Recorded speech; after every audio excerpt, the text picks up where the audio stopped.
औज़ुबिल्लाहिमिनश्शैतानिर्रजीम बिस्मिल्लाहिर्रहमानिर्रहीम। मैं कामरान मैंने कोशिश की, मैंने वीडियोस भी देखी, तो एंट्री टेस्ट हम लोगों ने भी जिस टाइम में दिया तो एंट्री टेस्ट के लिए काफ़ी मटेरियल नेट के ऊपर भी अवेलेबल है। उसके हिसाब से मैंने कुछ नई चीज़ें जो इंशाल्लाह अगर आपको एक तो एंट्री टेस्ट में बहुत यूज़फुल होंगी, दूसरा आपके नॉलेज में बेइंतहा इजाफ़ा करेंगे। तो ये वीडियो लास्ट तक देखनी है। अगर इंशाल्लाह आपको इसमें कुछ फ़ायदा वगैरह ना हो, फिर एट द एंड कमेंट लाजमी करें ताकि मैं थोड़ा सा इसको इम्प्रूव वगैरह करूं। लेकिन इंशाल्लाह मुझे यकीन है कि that increase in your knowledge. तो आखिर तक इस वीडियो को देख रहे हैं और जो जहाँ से समझना है दोबारा कमेंट में पूछ लेना है। तो विदाउट वेस्टिंग टाइम स्टार्ट करते हैं हम लोग।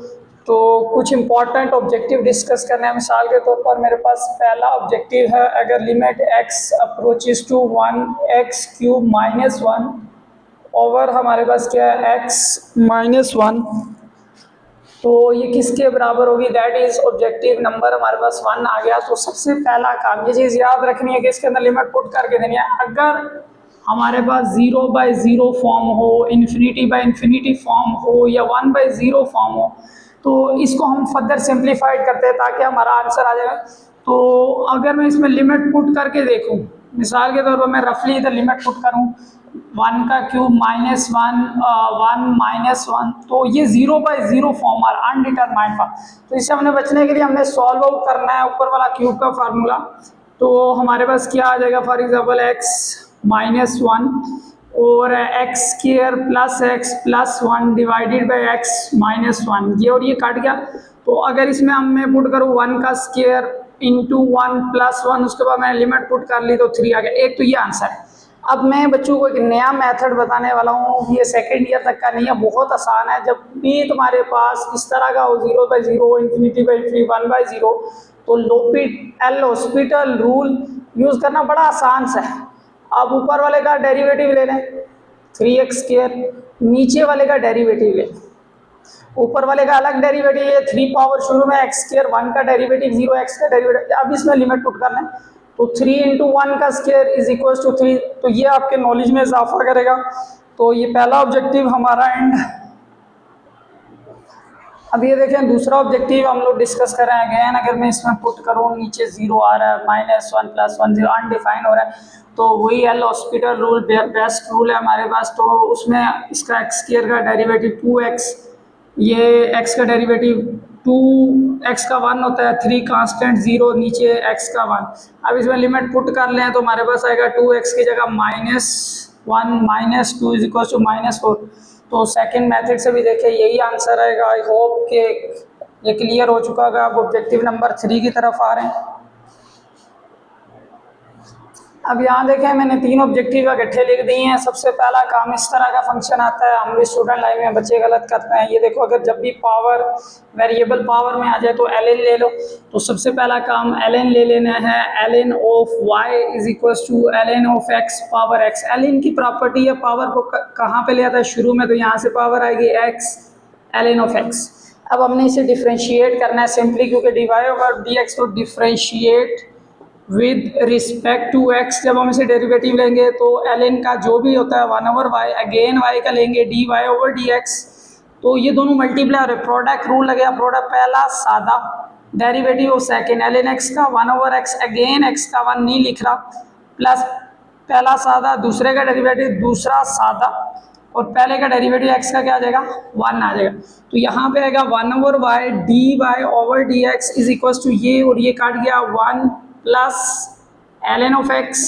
अब ये डिवाइड इधर आके मल्टीप्लाई, तो dy over dx is equal to y1 plus ln x। ये हमारा डेरिवेटिव। अब y किसके बराबर है, दोबारा इधर आ जाओ, तो y x power x 1 plus ln x। तो ये क्लियर हो जाएगा। अब अगला क्वेश्चन है very important technical question, critical value है। इसके बारे में बहुत से ऑब्जेक्टिव आते हैं, हम लोग अभी सिंपल इसे डिस्कस करें। क्रिटिकल वैल्यू निकालते हैं किसे, तो क्रिटिकल वैल्यू कब निकलती है कि फर्स्ट डेरिवेटिव जब हम इक्वल टू 0 रखते हैं, तो जो हमारे पास x की वैल्यू होती है दैट इज क्रिटिकल वैल्यू। मैंने क्या बताया, फर्स्ट डेरिवेटिव इक्वल टू क्या रखते हैं, 0। अब यहाँ पे गौर करो कि अगर इसका फर्स्ट डेरिवेटिव है dy over dx is equal to x² का 2x और इसका -3।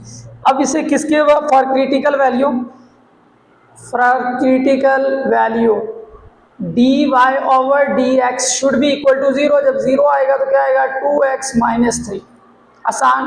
माइनस का 3 इधर आगे प्लस 3, 2x आ गया तो 3/2 is equal to x। This is again in के क्रिटिकल वैल्यू के लिए derivative first derivative equal to क्या रखोगे 0, जो x की वैल्यू की दैट इज क्रिटिकल वैल्यू। अब इंटीग्रेशन, ये याद रखो जब इंटीग्रेशन की बात आ जाती है तो सबसे पहला काम पावर वगैरह को हैंडल करना थोड़ा मुश्किल काम होता है। तो इसका तरीकाकार है, इसे तोड़ के लिखो cos स्क्वायर ऑफ x और अगेन cos x। अब dx, अब cos का डेरिवेटिव होता है साइन। अगर फॉर एग्जांपल cos का डेरिवेटिव साथ साइन हो, पावर रूल लगा लेंगे, पावर में कैड उसी से डिवाइड। लेकिन यहाँ पे इशू ये है कि cos का डेरिवेटिव तो साइन होता है, तो इसको तो आगे हम चेंज नहीं कर सकते, लेकिन इस cos स्क्वायर को चेंज कर सकते हैं। तो हमें पता है cos स्क्वायर किसके बराबर होता है 1 minus sine square of x, साथ क्या आएगा cos x dx। तो इंटीग्रेशन इसको मल्टीप्लाई कर लो cos x dx, जब इसके साथ होगा minus sine square of x, साथ आएगा cos x dx। अब cos का इंटीग्रल सबको पता है sin x माइनस, अब ये साइन का डेरिवेटिव cos, फंक्शन के साथ उसका डेरिवेटिव पावर रूल। तो पावर रूल क्या, पावर में एक जमा उसी से डिवाइड। तो दिस इज आवर आंसर। आ गया फुल, ये क्लियर होगा। अब यहाँ पे मैंने कुछ ऑब्जेक्टिव लिखे हैं, ऑब्जेक्टिव नंबर 6, 7, 8 और 9। ये चीज़ याद रखो कि ये objective again each objective will increase your knowledge learning, और ये तुम्हें बहुत काम आएगा। अब यहाँ देखो क्वेश्चन है मेरे पास, find the slope of line perpendicular to this line, कि एक लाइन है उसका स्लोप निकालें जो इस लाइन के परपेंडिकुलर हो। तो ये याद रखो कि अगर किसी भी जगह परपेंडिकुलर का स्लोप निकालना हो तो क्या करना है, जो भी जिससे वो परपेंडिकुलर उसका स्लोप निकाल लो और उसे -1 से डिवाइड कर दो। तो यहाँ पे अगर मैं इससे स्लोप निकालना चाह रहा हूँ तो मुझे स्लोप इंटरसेप्ट फॉर्म इक्वेशन से निकालने का तरीकाकार क्या है, slope intercept form y is equal to mx plus c। अगर मैं इस फॉर्म में इसे कन्वर्ट करूँ इस इक्वेशन को, तो 3y इज इक्वल टू ये प्लस का 2x माइनस 2x प्लस का 5 माइनस 5 मल्टीप्लाई हो रहा है, इधर आके डिवाइड हो जाएगा, माइनस ये आ गया 5/3। अब कंपेयर करो कि जो x के साथ है वो स्लोप है, तो यहाँ पे स्लोप क्या हुआ m इक्वल टू -2। हम ये तो इस लाइन का स्लोप है, हमें स्लोप चाहिए जो इस लाइन के ऊपर क्या हो परपेंडिकुलर हो। तो बड़ा आसान सा काम मैंने बताया कि जब भी परपेंडिकुलर के स्लोप की बात की जाए तो -1 से स्लोप को डिवाइड कर दो। तो ये आ जाएगा -1 डिवाइडेड बाई -2/3। तो m is equal to -1 multiply 3/-2, ये माइनस से माइनस काट गया तो 3/2। तो जो लाइन इस लाइन के परपेंडिकुलर है उसका स्लोप क्या होगा 3/2 होगा। तो ये हमारे पास क्लियर होगा। अब नीचे क्वेश्चन है कि if two lines are given when they are parallel, when they are parallel, कि ये कब पैरेलल होंगी। बड़ा आसान सा काम है कि हम परपेंडिकुलर में मैंने बताया कि दो लाइंस परपेंडिकुलर होंगी, अगर उनके स्लोप्स को मल्टीप्लाई करो इक्वल टू -1 है, इनको मल्टीप्लाई करके देखो -1 है, एक का गिवन और दूसरे का निकालने का उसको -1 से डिवाइड कर दो। लेकिन पैरेलल के केस में क्या है, इसका ऑपोजिट है। पैरेलल के केस में अगर दो लाइनों का स्लोप सेम आ जाए तो वो दोनों लाइनें आपस में क्या होंगी पैरेलल होंगी। तो यहाँ पे हमने अगर इसका स्लोप देखें तो ये हमारे पास स्लोप, पहले वाले का स्लोप b1y, ये प्लस का उधर जाके -a1x -c1, तो y is equal to -a1 over b1x c1 over b1। अब इसका स्लोप क्या है, ये आ जाएगा -a1 ओवर b1। इसी तरह दूसरी में भी सारा यही है, वहां पे आ जाएगा -a2 ओवर b2। ये याद रखो दोनों के स्लोप इक्वल होंगे तब ये पैरेलल। तो माइनस से माइनस कटा, तो जो कंडीशन है कि a1 over b1 equal to a2 over b2 होगी, तो ये दोनों लाइंस क्या होंगी पैरेलल होंगी। क्या होंगी पैरेलल। अब आते हैं अगला ऑब्जेक्टिव नंबर 8 की तरफ, find the radius of circle having equation. हमारे पास एक general equation of circle given है और इसका रेडियस फाइंड करना है। रेडियस का जो फार्मूला होता है यहाँ पे r is equal to √g² plus f² minus c।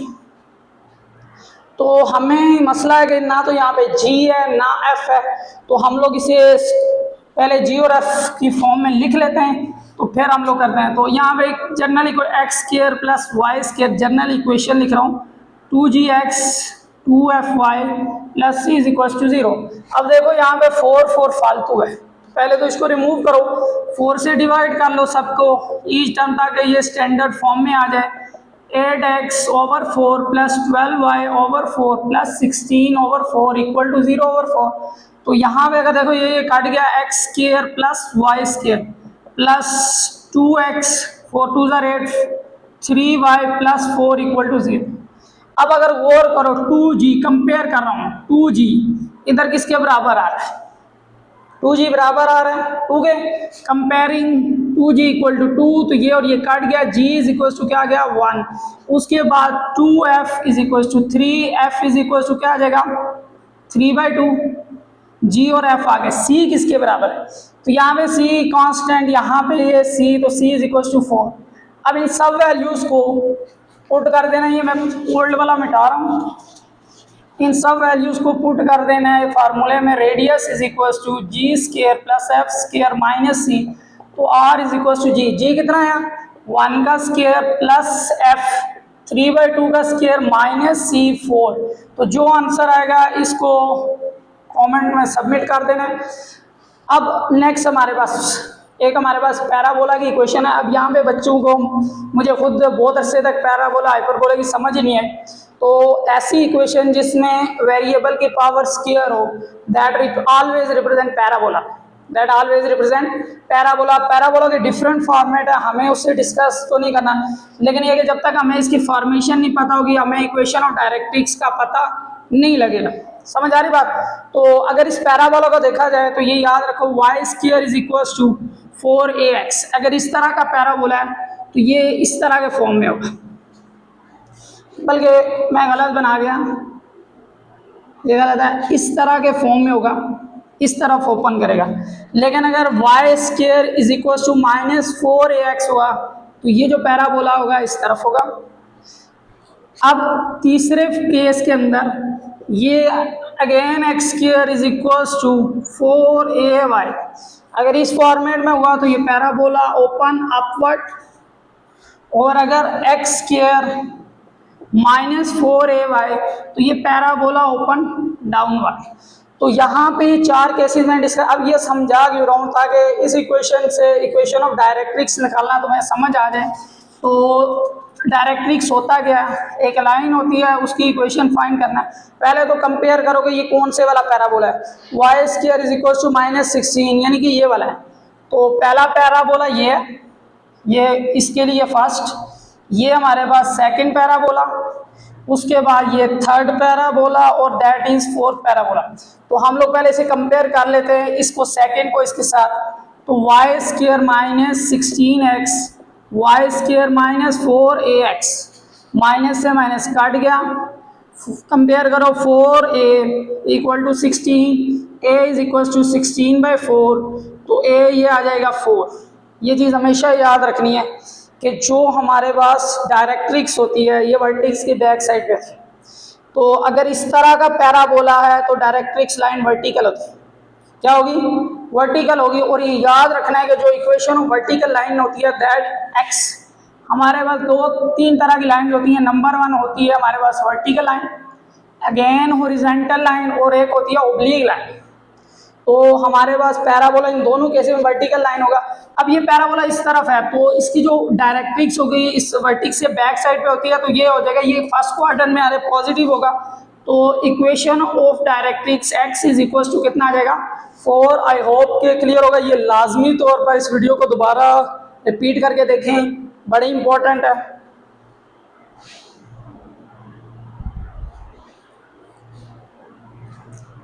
अब यहाँ पे हमने साइन 8 थीटा को इन टर्म ऑफ 4 थीटा किसके, यानी कि यहाँ पे 4 थीटा हो तो ये किसके बराबर हो, तो सिंपल एक फार्मूला बनाया, हमने पढ़ा हुआ है फार्मूला साइन 2 थीटा बराबर होता है 2 साइन थीटा और कास थीटा। अब साइन 8 का तो फार्मूला ही नहीं पड़ा, अब यहाँ हम 8 का खुद फार्मूला बनाएंगे। यहाँ पे देखो 2 को किस से मल्टीप्लाई करें, 8 आए तो 4 से, तो 4 × 2 थीटा, जो काम इधर करेंगे वही काम एंगल में इधर करेंगे, यहाँ पे 4 थीटा और कास 4 थीटा। तो ये sine 8 theta is equal to 2 sine 4 theta और कास 4 थीटा। तो ये बराबर हो गया जी 2 साइन 4 थीटा और कास 4 थीटा। तो अगला पार्ट हमारे पास है जी साइन सम की फॉर्म में है, प्रोडक्ट की फॉर्म में लिखना है, तो बड़ा आसान सा काम है। इधर देखो कि साइन पी प्लस क्यू का फार्मूला होता है sine P plus sine Q should be equal to 2 sine P plus Q divided by 2 और cos P minus Q divided by 2। अब यहाँ पे वैल्यू देखो 2 साइन पी कितना है 4 theta plus 6 theta divided by 2 और cos 4 theta minus 6 theta divided by 2। तो ये आ जाएगा 2 साइन, अब इन दोनों को ऐड कर लो, कितना आ जाएगा 4 6 10, 10 को 2 से डिवाइड 5 थीटा cos, अब यहाँ माइनस कर दो, माइनस 2 थीटा आएगा और डिवाइडेड बाई 2। अब 2 साइन 5 थीटा और cos अपना माइनस खत्म कर लेता है, तो यहाँ पे क्या आ जाएगा cos थीटा। तो ये आंसर है। अब क्वेश्चन नंबर 12 है, part number 12 very important technical है कि 3 वेक्टर आर कोप्लेनर। ये याद रखो कि कोप्लेनर वेक्टर वो होते हैं जिनका स्केलर ट्रिपल प्रोडक्ट, ये ऐसे भी लिखा जाता है या फिर इस तरह भी लिखा जाता है, इक्वल टू क्या हो 0, तो फिर ये वेक्टर को क्या कहा जाता है कोप्लेनर कहा जाता है। नीचे क्वेश्चन है कि हमारे पास दो वेक्टर एडजेसेंट हो तो एरिया ऑफ ट्राइंगल और पैरेललोग्राम निकालना है।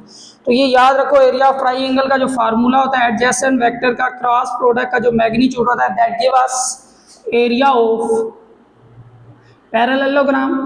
और अगर हमें सबको ही पता है कि ये फॉर एग्जांपल मैं फिगर बना रहा हूँ, ये पैरेललोग्राम है, पैरेललोग्राम में कितनी ट्राइंगल होती है 2 ट्राइंगल होती हैं। तो अगर हम लोग इसका आधा कर दे यानी 2 से डिवाइड कर दे 1/2 इसको कर ले सॉल्व, तो ये बराबर होगा एरिया ऑफ ट्राइंगल। तो अभी मैं इसको सॉल्व करने का तरीका बताता हूँ कि एरिया ऑफ पैरेललोग्राम कैसे निकालते हैं और ट्राइंगल। तो अब यहाँ पे ध्यान देना है फोकस कि पहले तो क्रॉस प्रोडक्ट निकालते हैं a cross b is equal to, अब a की वैल्यू i j और k। अब इसके कोफिशिएंट लिखो, i का कोफिशिएंट क्या है 3 2 5, अगेन क्या आ जाएगा 1 1 1। तो i फर्स्ट रो से एक्सपेंड करें, फर्स्ट रो फर्स्ट कॉलम ये आ जाएगा 2 5 1 1, सेकेंड का minus sign, first row second column क्या आ जाएगा 3 1 5 1, फर्स्ट रो थर्ड कॉलम ये आ गया, फर्स्ट रो थर्ड कॉलम को छोड़ दो तो हमारे पास क्या आएगा 3 2 1 1। अब ये हमारे पास आ गया जी आई अपनी जगह, 2 1 2 माइनस 5 डिटर्मिनेंट में माइनस होता है, 3 1 3 माइनस 5 प्लस के 3 माइनस 2, तो यहाँ पे आ जाएगा माइनस 3i माइनस और माइनस प्लस 2j और प्लस k, दैट इज हमारे पास a क्रॉस b वेक्टर आ गया। अब हमें एरिया ऑफ पैरेललोग्राम लगा, इसका मैग्नीट्यूड निकालो। मैग्नीट्यूड भाई आसान सी चीज़ होती है, जितना i के कंपोनेंट का स्क्वायर j के कंपोनेंट का स्क्वायर और k के कंपोनेंट, जो आंसर आएगा उसे कमेंट में सबमिट करना है। और अगर ट्राइंगल का जो आंसर फॉर एग्जांपल 50 आंसर आता है उसको जब 2 से डिवाइड करेंगे तो एरिया ऑफ ट्राइंगल आ जाएगा। तो ये मेरे हिसाब से क्लियर हो गया।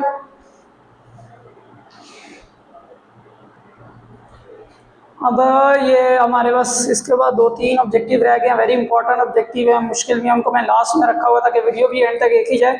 तो अब यहाँ पे 2 वेक्टर क्या है परपेंडिकुलर है, देन m की वैल्यू फाइंड करो। ये याद रखो कि 2 वेक्टर अगर परपेंडिकुलर है तो उनका डॉट प्रोडक्ट क्या होता है इक्वल टू 0 होता है। तो हम डॉट प्रोडक्ट का यूज़ करेंगे, एप्लीकेशन लगा लो a डॉट भी, तो 2i प्लस जे प्लस एम के डॉट आ जाएगा i प्लस जे प्लस के। तो यहाँ पे आ जाएगा 2 प्लस j का j के साथ 1 1 1 प्लस m 1 1 इक्वल टू क्या होगा 0। डॉट में क्या होता है i को i से 2 1 2 1 1 1 m 1 1, तो इक्वल टू यहाँ आ जाएगा 3 प्लस m प्लस का 3 इधर आके क्या हो जाएगा माइनस m।